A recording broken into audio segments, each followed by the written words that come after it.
Hi! Welcome to this part of my review featuring spectacular settlements. If you haven't seen the other parts of my review, featuring this book that may well be the only book that you will ever need to create settlements in your RPG campaigns, please check out the playlist in the description below. This time we are going to talk about building fortresses, the appendices of the book, and I'm going to give you my final thoughts on this settlement building document. But first, I would like to talk about this channel's sponsor, Heroes and Hardships. This is a universal RPG system. The Kickstarter is about to begin. You will find links in the description to the Kickstarter, the website for the Tetsubo setting as well, and links to my reviews of the Quickstart guide and the Wallace campaign setting, based on the life and exploits of William Wallace. This RPG system will allow you to play any sort of genre, adventure, campaign, and create any sort of character that you can imagine. You have hundreds of tools to accomplish just that. So if that strikes your fancy, please check out the links in the description. Now, let's continue.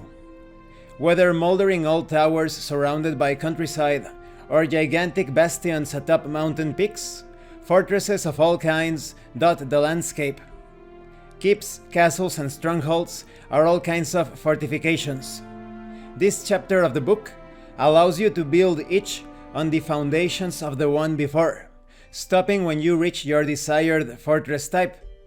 A keep is a single fortified structure, like a tower or other large heavy-duty building. A castle has a central keep, and the whole structure is surrounded by a curtain wall. A stronghold is essentially a super castle. Converting a castle into a stronghold involves expanding its defenses and making it bigger and/or harder to conquer.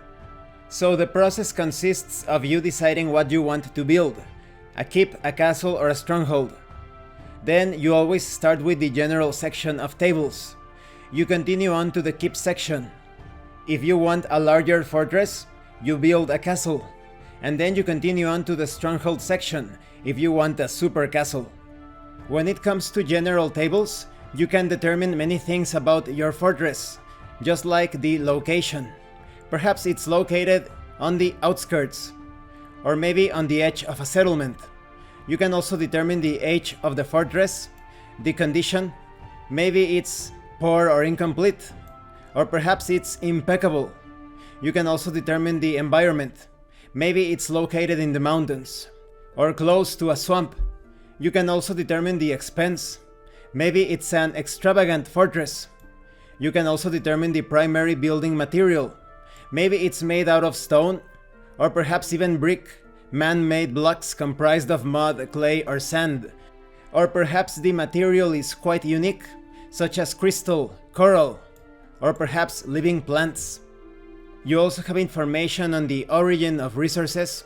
Perhaps it imports things, or it harvests things.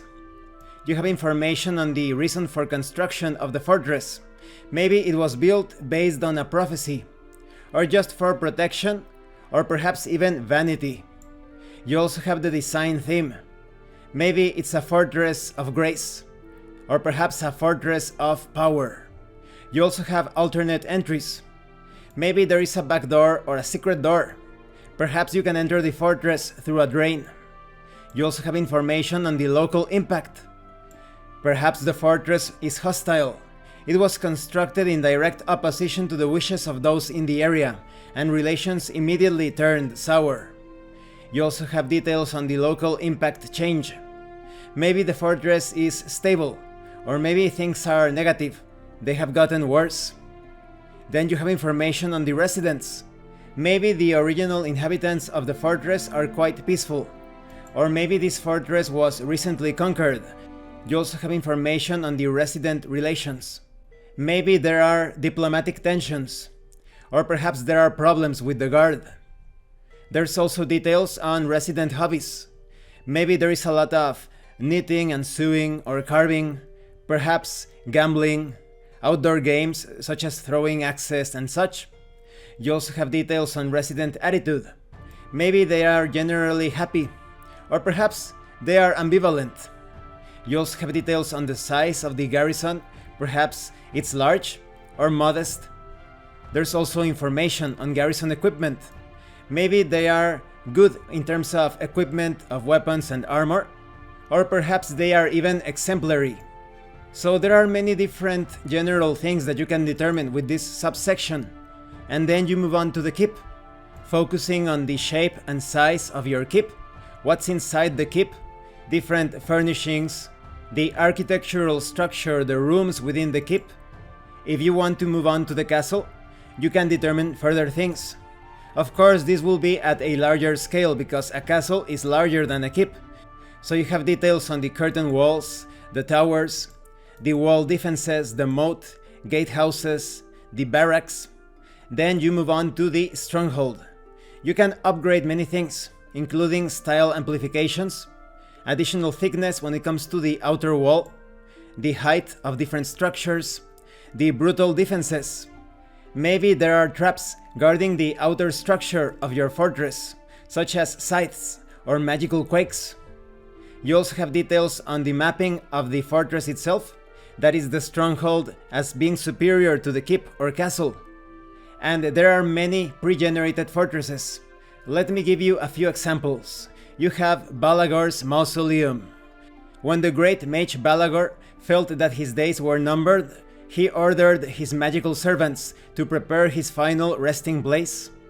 The creatures, spirits bound into humanoid bronze sculptures, used local dark clay to make bricks and built his tomb below a massive keep. The servants still dwell within the keep, guarding against intruders who might upset their master's rest. However, few dare disturb the eerie quiet of the mausoleum, thanks to the dark tales of travelers who have disappeared in the area. There's also the Castle of Conjunctum.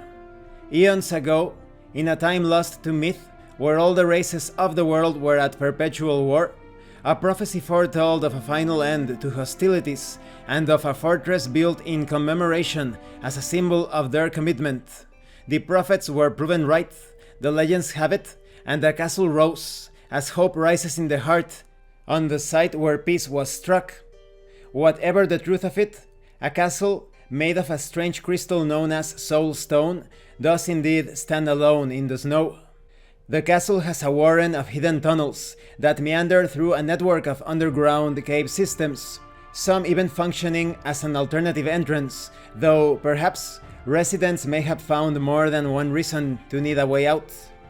Following the fortress section, we have a selection of different non-player characters from across the social strata of any settlement.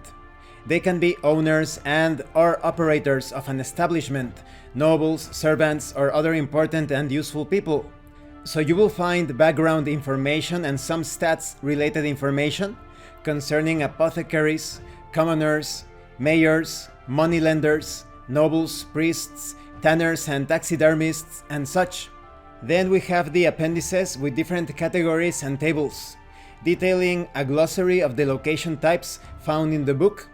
You also have a list of locations sorted by category, and a glossary of fortress terms to explain the specialist vocabulary relating to keeps, castles, and strongholds.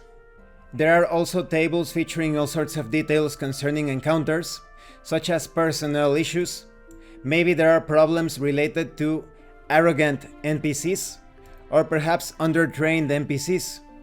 You have details on encounters categorized by trading posts, capitals and cities, urban encounters such as perhaps you encounter a bait and switch situation, a person posing as a victim or someone in need of help asks the party for aid and lures them into a vulnerable position where a trap is sprung. Or maybe you get into a street fight, the party is embroiled in or comes upon a group of people in a violent altercation. There are also tables concerning rumors. Maybe you learn that taxes have not been collected in quite some time, and no one has seen the collector for weeks. Or perhaps you hear that information has come to light that will tarnish the legacy of a well-loved, long-dead hero. There's also tables related to characters, people, and monsters. You could create fighters, warlocks, of different monstrous races such as hobgoblins, vampires, kobolds, or maybe some more conventional races or species such as dragonborn, gnomes, tieflings, half-orcs. There is also a Tavern Builder section. Maybe it's an establishment of a respectable reputation, or maybe it is abhorred. Maybe the name is the Green Moose, perhaps the Bloated Giant, or maybe the Frantic Banner. You also have information on patrons. Maybe the place is quite crowded all the time, and perhaps the establishment is short-staffed. You also have details on the food. Maybe they serve pottage or roast lamb accompanied by white bread or lamprey pie. You have information on drinks, such as spiced water or white wine. You can also generate animals, elephants, donkeys, camels. You can generate crops and minerals, such as beans, carrots, lime, coal, salt. Farm animals such as chicken or goats.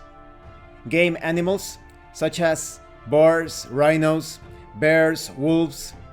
There are tables to determine art and literature, such as painting, writings of history. You can determine smells, such as it smells of wood, or perhaps of flowers. You can also determine the touch of things. Maybe something feels wet, or maybe spongy. You also have miscellaneous tables to determine street debris, such as waste or broken toys. You can also randomly determine the time of day and different adventure hooks or situation hooks, such as maybe a young woman needs help with her rugged appearance because her emotions are confused. Or maybe there is a greater problem. Maybe a father is heartbroken because his children have been missing for a few days. Therefore, the parent is scared. And all of this can be determined by randomly generating results from this table. You have all sorts of things related to clothing, verbs, laughing, fighting, crying, grabbing, pets such as birds, dogs, cats, items of value such as keys, money, medicine. You also have alternative magic shop rarity tables with details concerning the smithy, tailors, taxidermists, rare botanicals, magic shops, different shops that are a bit more normal, such as the bakery, herbalists, general store, rare botanicals, rare furnishings or luxury furnishings rather. And this concludes my review of the Spectacular Settlements book. What do I think about it? I would consider this a must-have, especially for those that play fantasy role-playing games. You can modify the fantasy elements as high or as low as you want. If you want things to be high fantasy, follow the tips and advice within the pages of this book. If you want things to be more low fantasy, remove certain things related to spells, magical creatures. If you are playing another type of role-playing game, perhaps a science fiction role-playing game, a Victorian times RPG, or perhaps a modern campaign, it's also very easy to tweak and modify the information here, because in all campaign settings, no matter the time and place, there are always going to be trading posts, villages, towns, cities, capitals, fortresses, or their equivalents. It's very easy to take any of these settlements and turn it into a sci-fi bunker, for example. And when it comes to the non-player character information, the location information, encounters, rumors, many useful tables, this is also an adventure generator. This is the perfect toolkit to have adventures and campaigns within a city or across various cities. And because of that, this is also an invaluable toolkit for the solo role player. You can generate things as you go. So my highest recommendation to the Spectacular Settlements book. This is undoubtedly the best settlement generation book that I have seen so far. Thank you for watching this review. If you have any comments or questions, please let me know. And thank you so much to those of you that have been going the extra mile to support the channel. If anyone else wants to further support the channel, you can send an Amazon gift card or a drive-thru RPG gift certificate. The information on how to do that will be in the description below. Once again, thank you, and see you later.